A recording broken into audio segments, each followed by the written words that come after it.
Ba't napakaraming grocery? Saan galing to? Galing yan kay kumari mo. Sinong kumari? Ang dami kong kumari Yung kumari mo, yung galing sa ibang bansa, yung single mom, yung sabi mong kuripot, siya yung nagbigay niyan.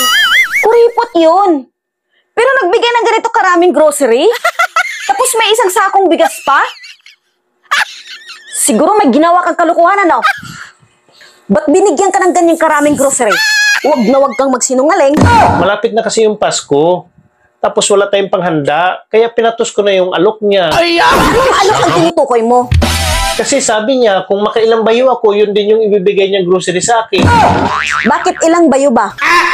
Di ko alam, pero bilangin mo na lang yung grocery. 1, 2, 3, 4, 5, 6, 7, 8, 9.